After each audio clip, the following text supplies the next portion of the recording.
in the Mickey Ficky paint, in the paint, hard in the paint, in the paint, hard in the paint, in the paint. But we just want to know what's up with the peoples. We finna go hard in the paint. Do I got room? Do I got room?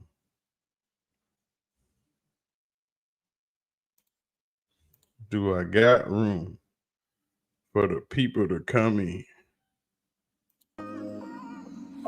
He just did something better. Hey, I just did something better. Hey, Hey, hey, I just did something better. hey, Hey, hey. yeah, hey, okay. Oh, second. Oh, second, hey, it's the same one you hated on, same one you doubted, same one you looked down on, the one from Dallas. He never let it phase him, he never even pouted. He wasn't even tripping, he just did something about it. Left the city, came back, had a couple 100,000. Next time I came back, I had the M's piling. Yeah. A couple niggas still here, some rerouted. Yeah. Now my niggas turned up, and this bitch wildin'. On the Yeah. yacht with 20 hoes, yeah, the ratio unbalanced. Mm. Hoping that they get a chance to show me hidden talents. But a trip is all you get when you got that mileage. Turning hoes into a housewife, I'm not up for that challenge. Big ol' second in this bitch, I'm shining like a star. Driving like I stole it, I ain't tripping, it's just a car. Both my wrists, they shining, you can see them from afar. And ain't no need for introductions, they know who we are. VVS is I ain't flexing, this just how I live. She acting out, but at this point don't have a f*** to give. I'm the nigga calling whole shit out for what it is, and I ain't taking nothing back. Oh, I did what I did. Oh, second. Yo, what's poppin', people? Your boy Snacks is back in the building with another banger. And you know how we do. Shout out to Old Second for that beautiful, lovely hymn as we sit down at the lunch table and get us a snack and talk about all the stupidity that is taking place with the Cleveland Browns. We don't know what's going on, but y'all know how we do. Before we get started, we got to shout out you, the viewer, for taking the time out to come and sit down and watch this video. But while you're here, make sure you hit the like button, hit the subscribe button, and do not forget to leave your comments down in the comment section. You know what I'm talking about? All super chats are read first before anything else.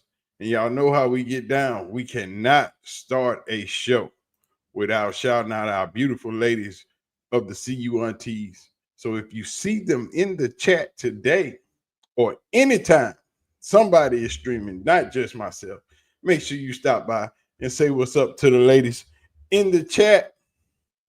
You know what I'm saying? Because they are down for the CU Aunties. And they will put you in your place if you get out of place. You know what I'm saying? It's a wild one today because training camp has started. Coach Prime has been spotted. He has been spotted deep in the city of Tampa Bay, chilling with his child, the young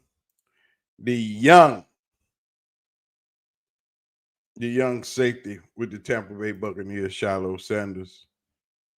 You know what I'm saying? Oh, let me get the CU Aunties out the TV because they be posted up. Coach Prime has been spotted down in Tampa Bay. You see him flexing. I ain't gonna tell you what he got on his wrist. That thing nasty though. Ooh, I got the older version, but that one right there, yes, sir, I want that. That's nasty what he got on his wrist right there. But glad to see Prime out and about doing the doggone thing. But we are here to do what we do, and that's talk about Cleveland Browns and the mess that they have gotten themselves into. So y'all know how we do. Welcome to the lunch table.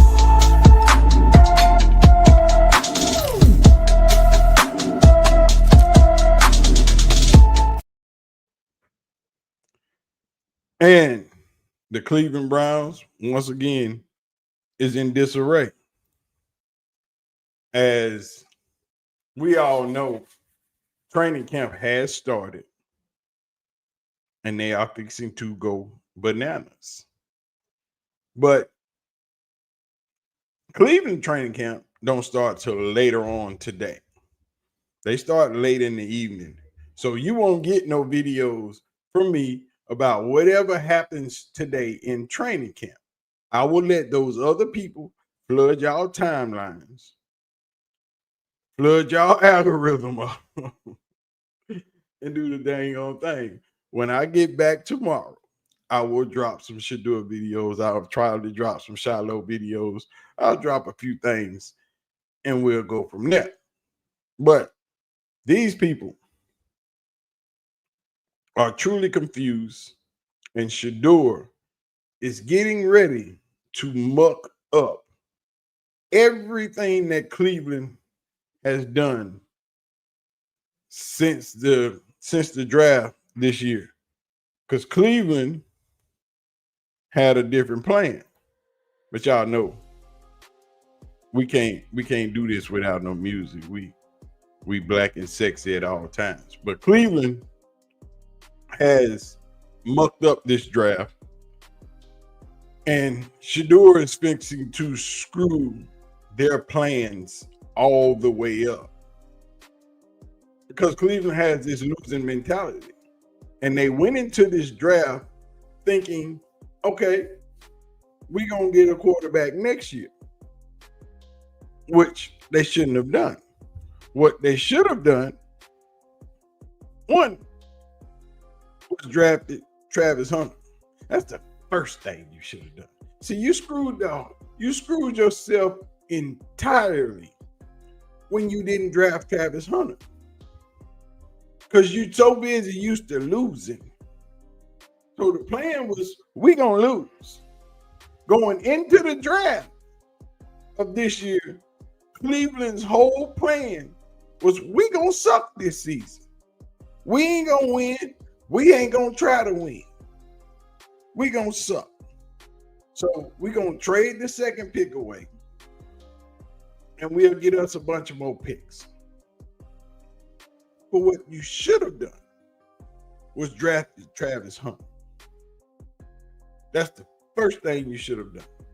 The second thing you should have done was come back at pick 19 and draft Shedeur Sanders before Pittsburgh could get it, because you didn't know if Pittsburgh wanted him or not. That's what you should have done. But what we know what they did. Because Cleveland didn't go into this draft thinking about the team this year. They didn't care. They had no qualms on throwing this season completely in the trash. Because you give away your second pick. And in your fifth pick, you draft Mason Graham, a defensive tackle, when your offensive line is old. You didn't draft the offensive lineman at all. Period. Nowhere in sight. What you should have done was drafted offensive lineman. But instead, you drafted a defensive tackle that's going to sit next to the best defensive player in the league. And then in the second round, you drafted a running back. And then with the next pick, you drafted a linebacker. In the third round, you drafted Dylan Gabriel. Fourth round, I don't even know what you did. Fifth round, you drafted a running back. Fifth round, you traded up, drafted Shedeur, gave away two six-round picks. And with that pick of Shedeur Sanders, screwed everything up. Screwed everything up. Shedeur Sanders is to fly in Cleveland's ointment. Because this year was supposed to be a year of ruin. A year not even worry about it. We're going to get our quarterback next year. Because Cleveland has never been focused on building their franchise. They've been focused on drafting a quarterback for the last 26 years. And it ain't worked yet. But this year you got lucky. You were the luckiest team in the draft because you drafted a quarterback in the 5th round that everybody and their mama, not just everybody and their mama said was the first or the second best quarterback in this draft. The quarterback that should have went first or second in this draft, first, second, or third to either one of those 3 teams. Everybody said it across the board. And you get lucky enough to draft him in the 5th round. It wasn't luck, it was a setup. And the Cleveland media refused to say what it was. So, you draft Shedeur Sanders. And now you got a real quarterback. The most NFL-ready quarterback in the draft. The quarterback that has went through all the struggles during his college career. The quarterback who didn't have a good offensive line all 4 seasons. Cleveland doesn't have a good offensive line. A quarterback that had subpar receivers all 4 years. Not notable receivers, not 5-star receivers, just receivers. But he made them better. You have one receiver, star receiver, and that's Jerry Jeudy. You don't even know who your second receiver is right now. It's up for grabs. But Shedeur has made that problem better his entire career. Dylan Gabriel didn't have that problem. Kenny Pickett has been in the league for 4 years. Joe Flacco is old as dirt. Methuselah age in football years. So I ask you once again, what are we doing? Now that you've drafted Shedeur Sanders, and he is currently better than every other quarterback you have in your room. That is a fact. That is not a fact-finding mission. That is a complete and utter fact. We found that out in OTAs. We found that out in minicamp. They say those numbers don't matter. They say we was throwing against air. But if you throwing against air and my numbers are better than yours, I'm better than you. And it wasn't just one day that I was better than everybody else. It was every day that I was better than everybody else. The more consistent of the 4. See, and this is where we stir the ointment at. This is where we become that little pest. Because the Cleveland media continues to go on this rampage, this speech, this narrative that Shedeur is still the fourth string quarterback. And that's all he is, nothing more, nothing less. Because they are simply scared to say that, yes, he's a 5th round draft pick, but he's really not a 5th round draft pick.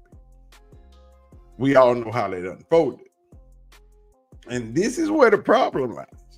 Because everybody else is used to saying, well, they drafted this person here, they drafted this person here, so they think more highly of this person than they do this one. So they drafted Dylan Gabriel in the 3rd round, and they drafted Shedeur in the 5th. So now the Cleveland media is running around saying, well, since they drafted Dylan Gabriel in the 3rd round, they think more highly of Dylan Gabriel than they do of Shedeur. Oh, really? Did they go to Dylan Gabriel School? Take the entire front office to see Dylan Gabriel? Even went to the Senior Bowl. Wasn't nobody but Kevin Stefanski and Andrew Berry and the quarterback coach. But when you go to Colorado, everybody's coming. Scout, the owner, the head coach, the quarterback coach, the assistant coach, the GM, the running back coach, and a few other staff members. Everybody's coming. But you didn't show up just one time. You showed up 2 more times. So you telling me they thought more highly of Dylan Gabriel than they did of Shedeur? Me, my friend, I tell you, you're wrong. You are very, very, very wrong in that aspect. And you're saying Snacks, they got a losing mentality. That's what I'm keep trying to tell you. This team is so used to sucking. This fan base is so used to sucking. This GM and this head coach ain't been here but 6 years. And they've gotten used to losing so much that they piss away this season before it even starts by saying we're going to forego this season drafting good players and players we need in the future, and we're going to waste draft picks on players that we really don't want, but we know you want it, Shedeur. But we're going to draft Dylan Gabriel to get away from Shedeur. And then the owner steps in and said, hey, it's that time. My boy's still sitting right there. I need y'all to go get him. And that messes up the whole entire scheme of us sucking this year, because we know he's good. But how are we going to get past it? This team, these players, everybody has a losing mentality.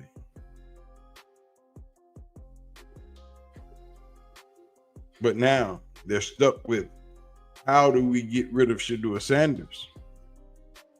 Because what are we going to do? Because if we play him in preseason, we're stuck. But there's no way to get around it. How do you get around not playing Shedeur Sanders in preseason when everybody and their mama is only watching you and waiting on you to play Shedeur Sanders? There will be so much media in Berea this week to watch Shedeur Sanders. They're not there to see Dylan Gabriel. They're not there to see Kenny Pickett. They're not there to see Joe Flacco. They are there for one reason and one reason only. We want to see Shedeur Sanders. And if you can't produce Shedeur Sanders, then we going home. Because that's what we came to see. We don't want to see nobody else. We don't want to look at nobody else. We want Shedeur. But I'm going to let 92.3 The Fan talk to you about it. For me, the only thing that's really intriguing is, when are the Browns going to be forced to play Shedeur Sanders?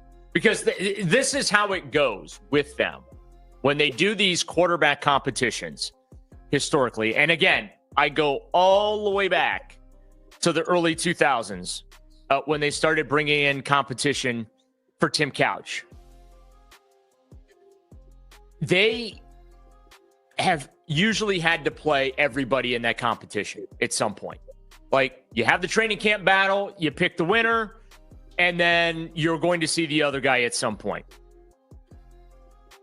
I don't want to see all 4 quarterbacks. I'm on record earlier this week. I have said, Danny, and I don't know how you feel about this. I honestly am not in a rush or a hurry or anxious to see Shedeur Sanders or even Dylan Gabriel. Well, you're going to see him. You're going to. That's how this goes. Either of these rookies, I don't have much interest in them seeing the field this year because I feel like if you're doing that, things have gone south, which obviously that'd be bad for Browns fan, right? Another season going south. And then also too, it means you're just searching. You're just throwing stuff against the wall, hoping you stick. Now, I would argue that that's what the Shedeur pick was to begin with in the 5th round. It was just, hey, why not? Let's just throw something against the wall here. Let's take this kid. Maybe we get something to stick. I would argue that's any 5th round pick, any 6th round pick, any 7th round pick. The hit rate on those guys is not very high. And this is what you get all over the Cleveland media. Why don't you want to see Shedeur Sanders or Dylan Gabriel? You know why the people are clamoring for Joe Flacco so hard? Because they've seen Joe Flacco. Joe Flacco has played for Cleveland. Joe Flacco came in late in the season, won 4 of the last 5 games, and took them to the playoffs and got beat to sleep. That's why they want Joe Flacco so freaking bad. But that was 2 years ago. Joe Flacco was 38, 39, and Joe Flacco's 41. He ain't Tom Brady. There's only been one quarterback over the age of 40 to win a Super Bowl. But he had already won 5 before he had 6.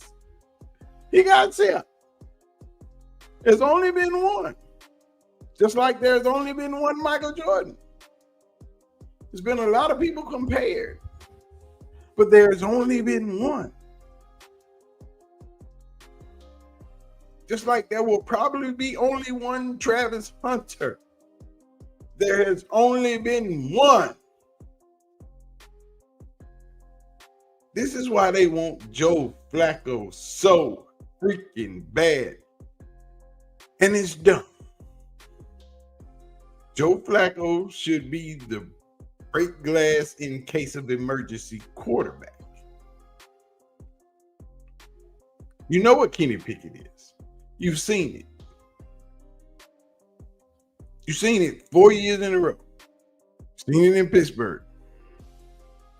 You saw it in Philly.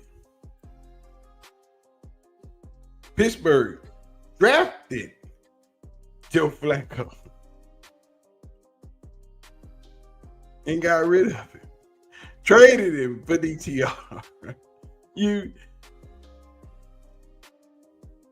They gave you a quarterback for your worst quarterback, which is horribly bad. That shouldn't happen. And I didn't mean Pittsburgh. That was Philadelphia. They gave you a quarterback for your worst quarterback. That's bad. And you took that deal and gave him a 5th round pick.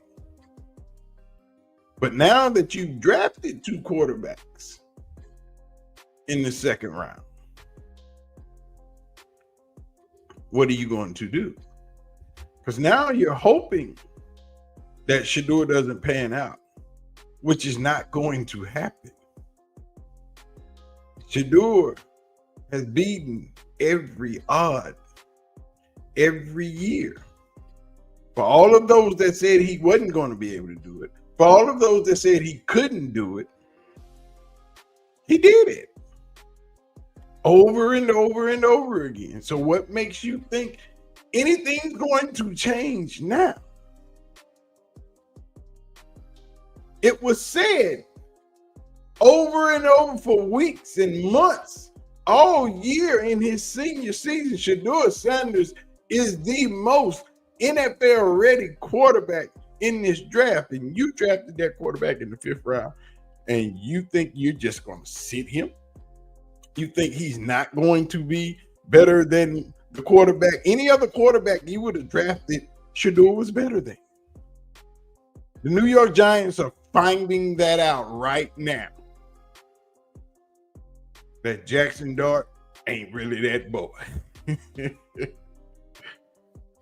The New Orleans Saints are finding that out right now, that Tyler Shook is something they shouldn't have got. Seattle knows what they got. They wasn't worried. But our favorite son, our favorite reporter in Cleveland, I don't know who y'all favorite reporter is. Our favorite reporter, Mr. Tony Grossi. I ain't gonna even tell y'all what he said. Just listen. The plans for Shedeur, you have to look at it as a Players. Oh, my bad. plan, not a 4-week plan. I think the plans for Shedeur, you have to look at it as a 4-year plan, not a 4-week plan, heading into the opening of this season. I don't think they feel the urgency to rush either of those guys in. They want to develop them over time. And one may develop quicker than the other. They probably think it'll be Gabriel because of all the extensive work they've done on him. That's why they drafted him higher. But I can see Shedeur spending a lot of this season inactive on Sundays. Oh, really? That man said he can see Shedeur Sanders spending a lot of time inactive on Sunday. Inactive on Sunday. Cleveland purposely tried to fuck this season up. They purposely tried to blow this season and throw it completely in the trash. But Shedeur Sanders is the fly in their ointment. He is the guy that broke all their rules, that screwed up any plans that they had to do better, to do worse, so they could use those 2 first-round draft picks and draft the quarterback of the future. Quote from Tony Grossi. They exposed him to the number 1 defense. They gave him things. His numbers weren't as great as Shedeur's because they were giving him more complicated stuff. But all of that attests to the point that they were intrigued by Dylan Gabriel. They weren't giving him more stuff. They were giving him stuff that you are supposed to be able to do as a football player, as a quarterback. You know what he did? He couldn't do it. That's what they found out. They found out he might be able to process, but he can't put it together. If you can process the play but can't complete the pass, it does us no good for you to be able to do one and not the other. Dylan Gabriel was a good quarterback in college. He also had a lot of good players around him. Shedeur Sanders was a great quarterback in college and didn't have half the players that Dylan Gabriel had. Didn't have half the linemen, didn't have half the receivers, but he made it look good. And he made everybody better around him. That's what good and great quarterbacks do. They make people better around you all day, every day. The team is better. All these veterans, when Shedeur was drafted, were given props and saying, yes, okay, we in business. Cleveland is going to have a hard time trying to sell that team, that locker room, on anything but Shedeur Sanders. because everybody has seen it and they have bought into the fact that Shedeur Sanders is the best quarterback in that locker room without question. There is no doubt who's better than who. All of that rigmarole, all of the things that we have seen, it only comes down to one thing. Who's better than who? And we know it, Shedeur. We saw it. We've seen it. We continue to see it. Chad Ocho Cinco on Nightcap the other night said as much. Kenny Pickett predicted to enter training camp as QB1. Cleveland's quarterback battle is about to begin with the start of the 2025 training camp. And to kick things off, Mary Kay Cabot predicts that Kenny Pickett will have the upper hand early in camp. The quarterback Yes. battle. I like what they're doing. I like the fact that they put certain things out, and most of the time, it's all smoke and mirrors. I talked to the people that played on that team. I know what it looks like. They're telling me, you know. So I love what she says, and when she says Kenny Pickett has a chance to be quarterback number one. I know who's going to be quarterback number one week one when they step on that field. I know who it's going to be. It's going to be Joe Flacco. Now, who's going to be behind him if anything goes wrong or when things start to go wrong? My guess is going to be the best person, most polished, and that would be 12. That's Brother Sanders. No disrespect to Dylan Gabriel or Kenny Pickett. But if they were the answer, they've already had their time. They already had their chances to be starting quarterbacks in the league. Exactly. They've had their shot. Everybody. Dylan Gabriel. Well, Dylan Gabriel ain't had his shot. But once again, he about 5'10" and left-handed. That's going to be hard to overcome in the NFL. You can say, well, Kyler Murray did it. Yeah. Kyler Murray also ran a 4.34 and could skew. Kyler Murray was also athletic. Well, you say, well, Russell Wilson won the Super Bowl. Again, Russell Wilson run a 4.44 and know how to get down.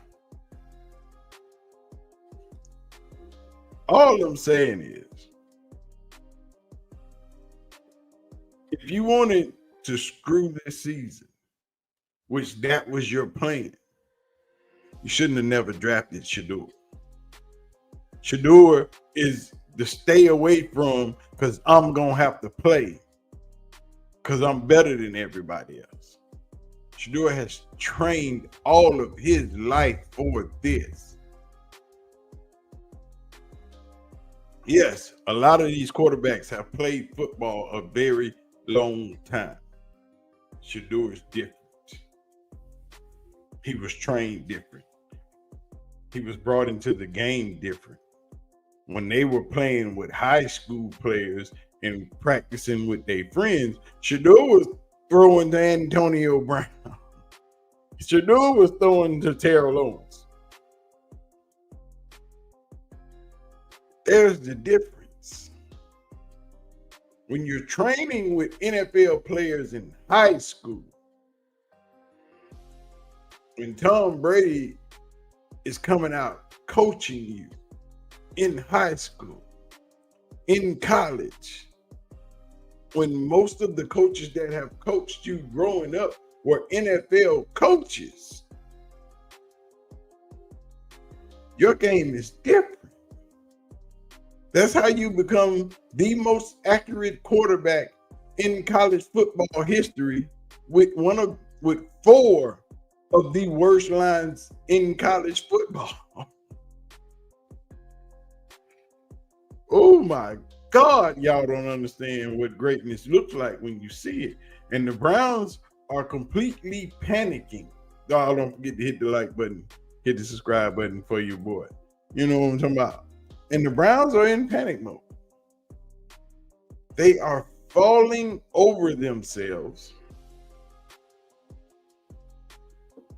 because they've seen it. They've seen him throw the ball, and they are in fear that once the media sees it and once the public sees it, there's no turning back. Shedeur has come into Cleveland and has done what no other player has been doing in years. He's embedded himself in the community. He's done so many things with these kids, and then with the Green Valley Fun Fest that he did the other day, that just made it a wrap.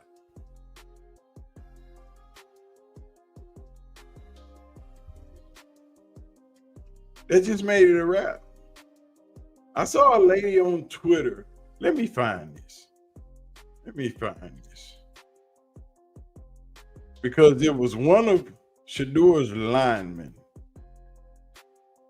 when he hosted that event, and she tweeted out that Shedeur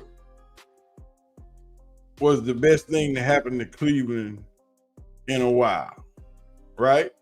And it was a lady in her mentions, and she said that no other Browns player had done anything in the community in years. Shedeur was the first one that she's seen do anything like that in forever. That can't happen. That shouldn't happen. What is the coaching staff doing? What are the people the players in that community doing that they haven't ingratiated themselves into that community? Let me listen. Tavis was on UCSS, and he had something to say about that. Be required to kind of give back, or is it on a player-by-player basis? I'm curious what you guys think. I think it's a player-by-player basis. I will say that usually when you're a rookie in the NFL, they kind of make you do things every Tuesday during the season, make you do some type of outreach program. So it's kind of mandatory for a lot of rookies on Tuesdays. Oh, for real? On the off day, yeah. When I was in Seattle, they made us do it every Tuesday. They made us do something. So other players is volunteer. You can sign up and do whatever. Every Tuesday there's something that a team is going to do. You can be a part of it if you sign up for it. It's one of those things that is obviously it's not mandatory at all, but I wish I would have done more. After I left Seattle, I really didn't do too many more until I got to Denver. And I wish when I got to Denver, and I was like, man, I wish I would have been doing this, because it does make a huge impact to be able to go out and meet people in the community and do outreaches and things like that. So look, I always say this, I separate the two, man. What you do on the field, your merits are going to show up and do what you want to feel. Like, you know, what you do between the white lines will keep you in the league. Mm-hmm. It'll keep you a job, right? And that's up to you. You can be a cheerleader all you want for somebody because you think they can play and everything else. But for me, I separate the two. You could be trash on the football field, but I'll mess with you as a man. I may respect you as a man for what you do for your community. Mm-hmm. Like for me, I don't care really nothing like about no touchdowns like that. Like at certain points, that's cool. It's entertainment. You know what I'm saying? It's great for your career. But what you do off the field will make me like you as an individual and as a person and salute to you because of what you do for your people and your community. And right. And that guy right there has done a lot for his people and for the community. And he ain't even been there 6 months. Hell, he ain't been there 4 months. But he's done more in that city than players that have been there 5, 6, 7 years. And that shouldn't be. That shouldn't happen at all. A rookie should not come in your town and do more in 90 days than you have in 5 years. The Cleveland Browns didn't do anything. They saw Shedeur doing something for that community. And they didn't stick their little greedy fingers out and say, hey, let me help you. Let me add to your pot. What can we do to do more? That didn't happen. That was all Shedeur, not the Cleveland Browns, not his other teammates. He had one teammate with him, a defensive tackle, and that was it. It ain't like the rest of your teammates didn't know that this thing was going to take place because it was all over the internet. At least 4 days before it happened. And you couldn't get back to support your teammate to be a part of something that was going to help other people, then what does that say about the entirety of that team? Didn't but one other teammate show up. One. No head coach showed up. No general manager, no owner, no front office people. Nobody else showed up. It was 2 Cleveland Browns in that whole crowd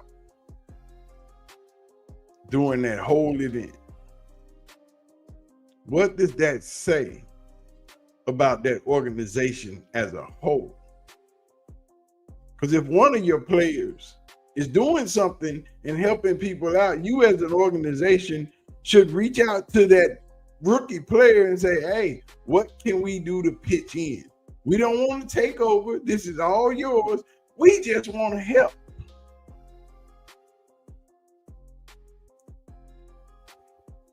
But what did the Cleveland Browns do? Nothing. They didn't even tweet it out until 2 days after it was done.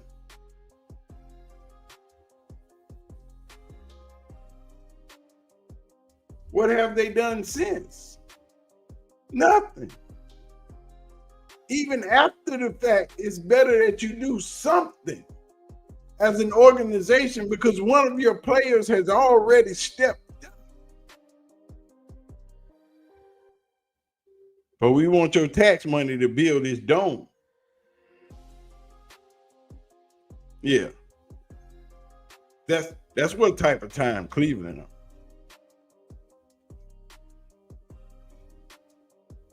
Y'all tell me. I'm here to ask the question.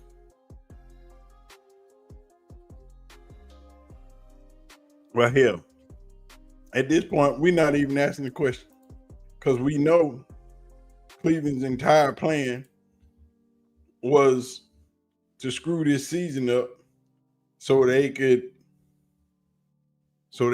get those top picks in next year's draft because they're coming. But Maggie Gray on the Maggie and Perla show was like, wow. And Perla was like, yo, you can't cut him now. It's too late. We've seen it. Remember I told y'all, once you see it, they're not going to let you take it back? Shedeur's spot on this roster is way more on firmer ground than I do, is where I think where our big disagreement is. Yeah, I just can't wrap my head around it. After all this noise, they're going to cut Shedeur Sanders. Also, by all accounts, he looked good in camp. Like, why? If you're going to cut a 5th-round pick, and not cut, you said maybe trade. Yeah. But the reality is, like, they have a 5th-round pick who probably outperformed what you thought. Like, that's not the guy that you cut. I'm just saying it's a crowded quarterback room, and the messaging coming out of the Browns the moment after they took Shedeur was, this was a low risk, no risk. Right. Like, we're not tied to him at all. And that's what they were messaging through all the Browns reporters. He's just like every other 5th-round quarterback. Right. But then he came into camp and played very well by all accounts. So there's no risk, but the risk seemed to have paid off. Like, he's a good player.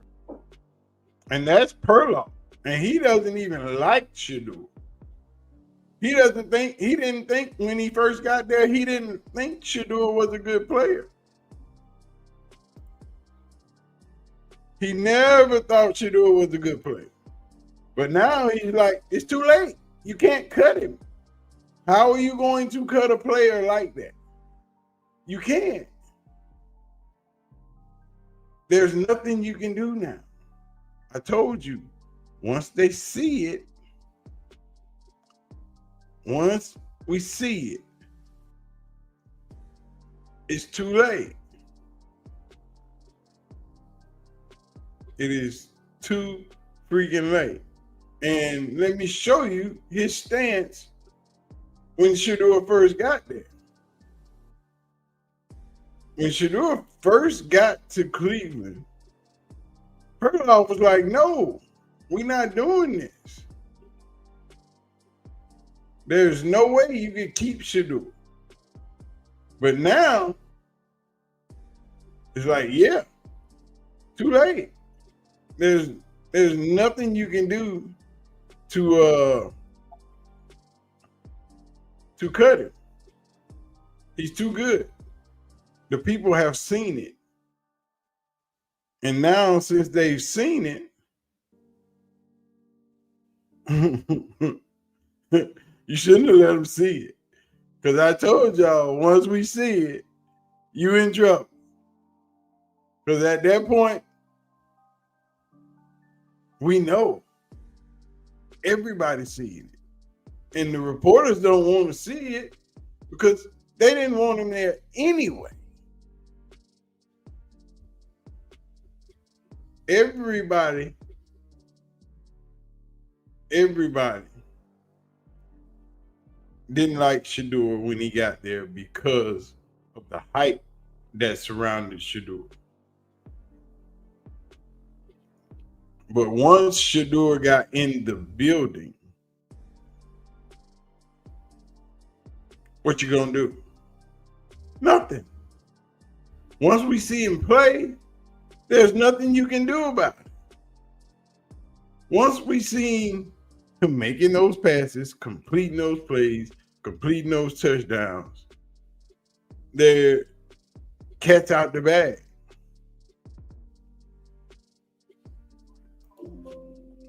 Cat is completely out of the bag. Report on NFL Network earlier, a couple days ago, that said, quote, oh, the Browns put a lot more on Dylan Gabriel's plate than they anticipated in the OTAs, in the offseason stuff. The number one question is, what's the order? What's the order? We all were off for 4 weeks, 5 weeks. They had their meetings.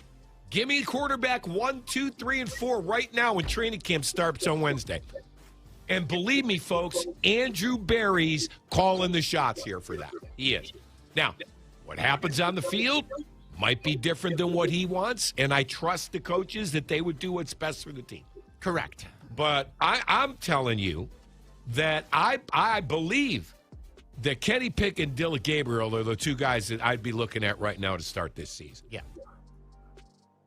Because I kind of understand what Dion's talking about here, right? Like, I imagine that Dion's probably never seen any of this from his kid or anything that he thinks rises to the level of being unprofessional. Totally, except that I don't think Shedeur is the reason that Shedeur fell to the 5th round. Will Howard fell to, what, the 6th round? I don't think Will Howard's dad is on a podcast criticizing NFL teams. Dion, you're the reason he fell. Obviously, there's no other possible explanation for him going in the 5th round than teams didn't want Dion in their building. And why would you not? That was the whole premise. That's how all of this started. And see, that was the whole thing before Shedeur was even drafted.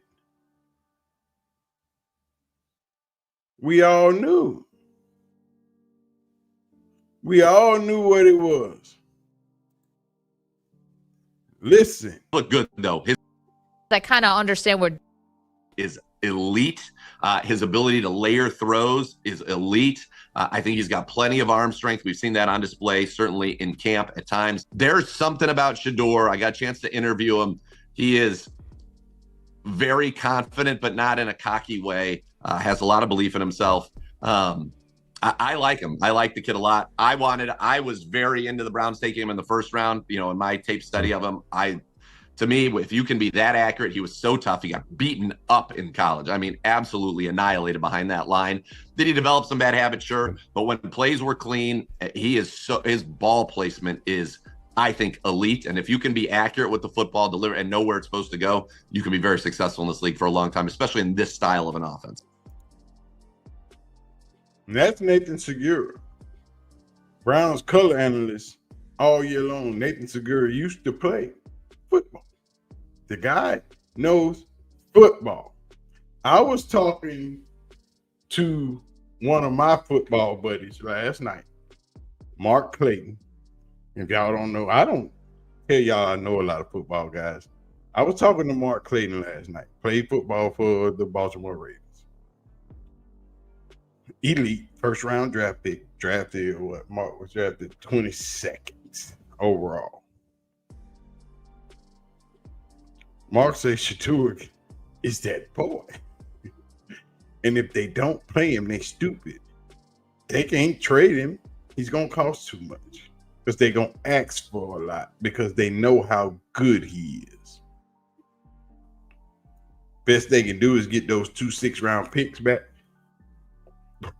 Because they're only going to get the value that they bought him at.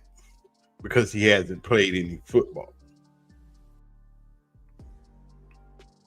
But I'm telling you, y'all see the narrative. This was the narrative before the season. This is a wide open competition. If the Browns had to play this week, the starter would probably be Joe Flacco by default. He has the most experience. But this is a wide open 4-way competition. Joe Flacco, Kenny Pickett, Dillon Gabriel, Shedeur Sanders. If Shedeur Sanders is the best guy out of those 4, if they get to the end of training camp and they feel like he's the guy that gives them the best chance to win their week 1 game, then I believe he will be the starter. This is what's beautiful about this. All the evaluations now from the outside folks are out the window. It's going to be merit-based. If he's the best guy, he will play. I have no reputation whatsoever as an evaluator like Louis Riddick does, and yet I'm willing to stake it on the fact that Shedeur Sanders is going to wind up being the player that Mel and Louis thought he was going to be. Exactly. They are panicking in Berea because y'all are going to get to see it. And if y'all ain't following G. Bush, y'all better follow G. Bush. G. Bush will be in Berea this evening at practice, watching, tweeting, giving it all out. But let's see, where are we at?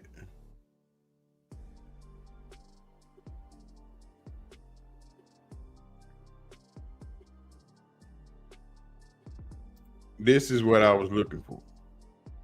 The most exciting quarterback on this roster is Shedeur Sanders. Yes, without question. The most practical quarterback on this roster would seem to be Joe Flacco. The second most practical would be Kenny Pickett. Is this season a tank without admitting it? Do I have to admit that this season is a tank? Because the moves that they've made this offseason, that's not tanking. No. Giving Myles Garrett a whole bunch more money and making sure that he's a Brown for the rest of his career and bringing back Joel Bitonio, being encouraging of Joel Bitonio coming back. Not trading away some of the other names, which, yes, again, is easier said than done with dead cap space and everything like that. But again, if you were to be moving on from you-know-who, you don't care about dead cap anymore. You're firmly tanking for everybody to know. Do I have to admit that this year is about the next year and the year after that? I think so. I don't think that they're willing to admit. That's why I'm not. Who's ready to admit it? That this year was supposed to be a tank season until you drafted Shedeur Sanders. And then it all went up in smoke. If you don't draft Shedeur Sanders, you get away with tanking this season and saying that everything is bad. But when your owner said, our guy is still there in the 5th round, go get him, it all blew up. What are we going to do? Now we got this guy that is ultra famous before he even played an NFL down. We have this guy whose father is an icon. What are we going to do? We're going to continue the humbling process. We're going to try to big up Dylan Gabriel. We're going to try to big up Kenny Pickett. It doesn't work. It didn't work. You can't silence the voices of the masses when we've all seen it. And come next week when they put the pads on, because they're not going to be in pads today. Mind you, this is how training camp works. The rookies come back first. They get 5 days to get comfortable. Then the veterans come in. They get 5 more days. They get comfortable. Then they put on pads. So next week, when the pads go on,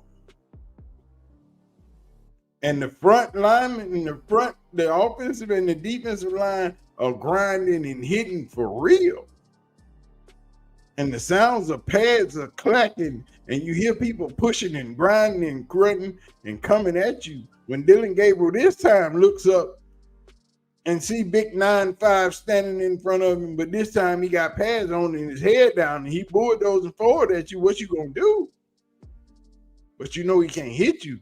But that big man, 6'5", 275 coming at you full speed. What is he gonna do? He froze up in shorts and tennis shoes. So what is he gonna do when the pads are on? Everybody keep worrying about let Shedeur Sanders get hit. He ain't took a hit in the NFL. He took 100 of them in college, and they was all sacks. So an NFL hit ain't gonna feel too much different. Not on a quarterback, because you can't punish a quarterback like you can anybody else in the NFL. You can't bounce on him. You can't land on him. You can't grab him at the ankles. You can't hit him at the knees. You got to hit him, make sure he's going to the ground, and then let him go. Everybody talking about he need to take a lick. It ain't going to matter. It ain't going to hurt that bad. It's going to feel about the same.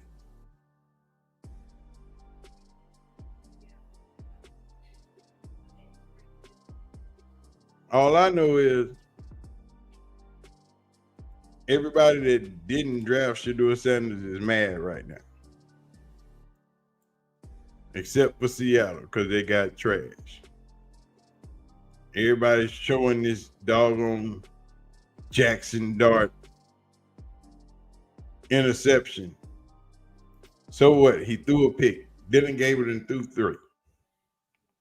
He gonna throw some more today. So just let it happen. Ain't nobody dropped no super chat, so I ain't gotta worry about that. You know, but it is what it is. Cleveland Browns played themselves trying to throw this season until Jimmy said, grab Shedeur.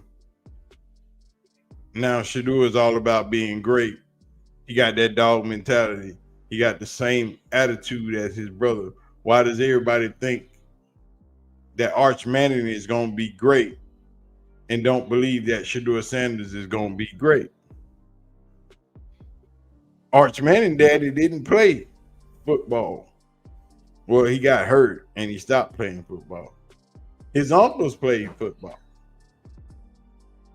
He is not Eli nor Peyton's son, but his last name says pedigree. Eli Manning only accomplished 2 things in his football career, and that was beating Tom Brady in 2 Super Bowls. Other than that, Eli Manning is a subpar quarterback. And if not for David Tyree pinning that ball to his helmet, he would have lost the first one. But you're so busy clamoring for Arch Manning next season, who hasn't played a college football season yet. But because his last name is Manning, you want the pedigree. Shedeur's last name is Sanders. His dad is the best person to ever play his position in football. His son is a very good football player. All three of his sons were very good football players. Bucky had the speed. He just didn't want to play football no more. So don't get it twisted. The DNA is real. Shiloh is a monster.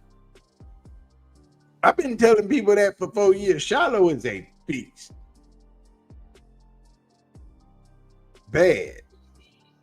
One of the best safeties in college football. They didn't want to believe me.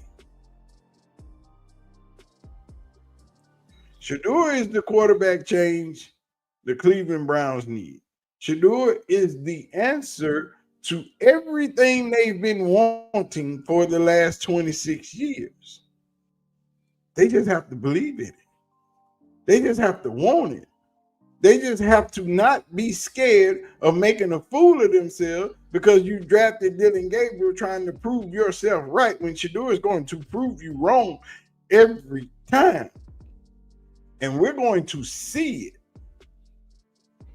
live in 4K.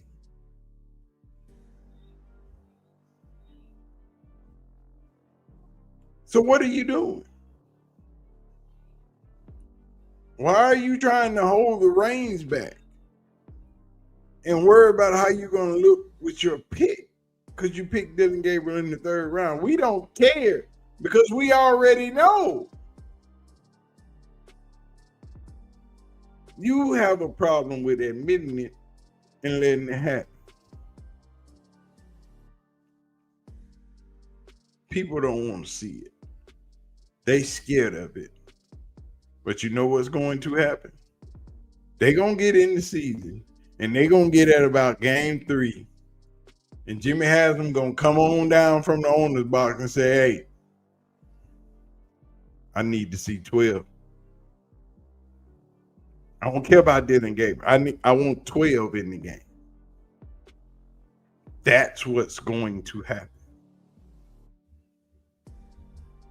And then you'll have your franchise quarterback because Kevin Stefanski is going to go jump through every hoop to make sure Dylan Gabriel gets every chance in the world to prove that he's a okay NFL quarterback. Not a good one. He just wants him to be okay. So he can say, see, look what me and Andrew did. We got you this. And Jimmy Haslam's going to come down from the other box and say, but I got that. And I want to see that. Put him out there. And then once he shows out, at the end of the season, I would fire Kevin Stefanski and Andrew Berry. Because I haven't seen any moves to get wide receivers, more linebackers, or better offensive linemen to back up what I already got.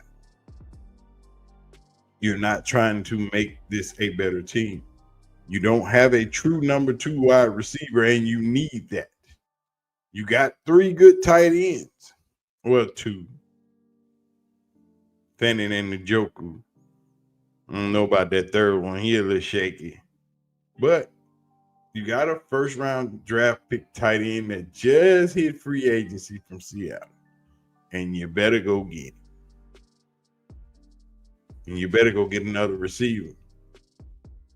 Preferably a big one, 6'4", 6'5", that can get the ball. Y'all keep worrying about stars. Don't worry about be like Dion. Don't worry about stars. We got a star quarterback, and he will turn them into stars. DeJounte, Jimmy Horn, and all those receivers drafted besides Travis Hunter are not in the NFL without Shedeur Sanders. And that's a fact. That is a fact. Will Shepard just signed with the Green Bay Packers yesterday. None of these guys are in the NFL. That is 5. That's 5 Colorado receivers in one season that's in the NFL. 5. All of them.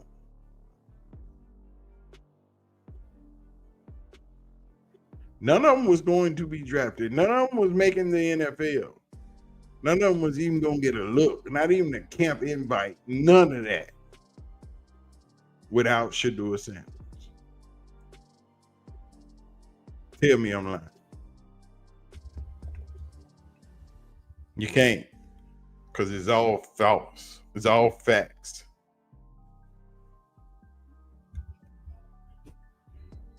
But anyway, let's check out these comments. Let me see what y'all talking about a little bit since we ain't got no super chats. That's unreal. Y'all broke these days? What's that? Living the green life. What up? Robert is in the building. Sylvia Ray Pickens. What's up, lady?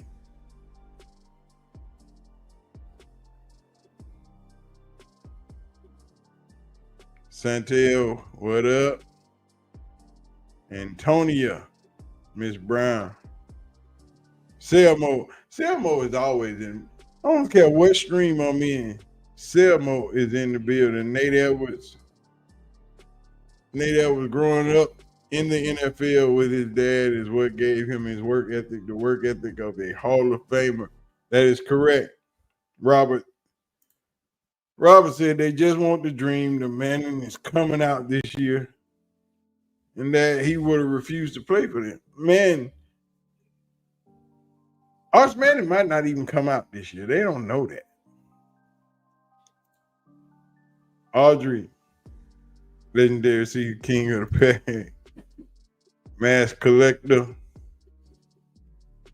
Nate Edwards, we know Shedeur can function great with the bad front line and take a hit and keep fighting. Let's see if Dylan and Kenny can function with an aging line. No, they can't. Because they can't play under pressure. Inactive is passive as fuck. That is correct. Marshawn Lynch won that Super Bowl. Wilson was alongside for the ride, similar to Flacco's Super Bowl. They both just had not to lose. They weren't why they won. Mass collector. Flacco had the best playoff run of any quarterback in history. He didn't just get carried. You want a guy like that to mentor Shedeur. In that division, Flacco and Aaron Rodgers won't last 5 games. And I don't even know why Pittsburgh even brought Aaron Rodgers back. That was such a waste. I like Flacco, just not as much as he played for the Broncos. He was good, but I'm not going to say the best playoff run ever. No. Yeah, they got a bad taste of Flacco. DL Sanders is their first rounder. This is a travesty how Cleveland is treating him. Nah, we're going to let them. They say earn it. Then they collude against you when you do. You can perform your way out of white supremacy inside society. Oh, man, look, man. These people just tripping. What did they do after 2 days? Sean Payton is more supportive of Shedeur than the Browns coaches. Yeah. If he hadn't got Bo Nix, Shedeur would have been in Denver. Jerry Jones just threw Dak Prescott under the bus yesterday, saying he is not there. Jerry Jones always throwing his players under the bus. Dak Prescott ain't going nowhere. You got $60 million a year for the next 4. Give me. Guaranteed.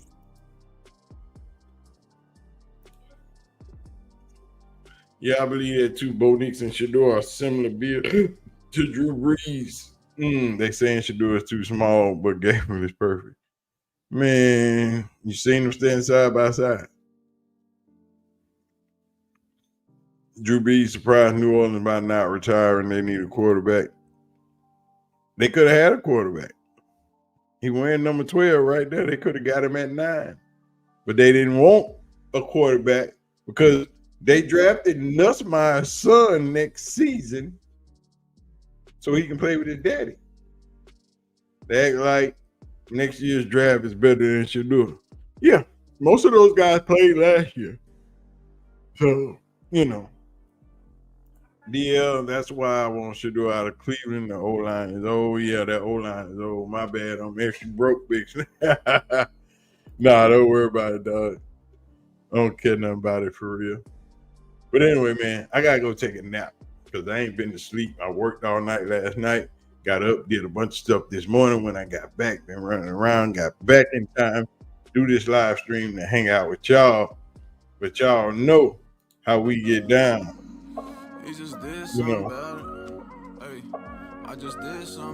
I appreciate all y'all. This man said Gabriel will start at IGM Academy. B from Ohio. That man said Gabriel will start at IMG Academy. Oh, second.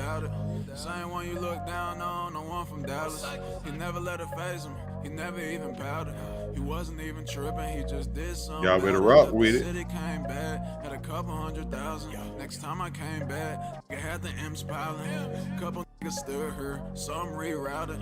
Now my niggas turned up in this bitch while I'm on a yacht with 20 hoes. Yeah, the ratio unbalanced. They hoping that they get a chance to show me hidden talents. But a trip is all you get when you got that mileage. Turning hoes into a housewife. I'm not up for that challenge. Big ol' second in this bitch, I'm shining like a star. Driving like I stole it, I ain't tripping, it's just a car.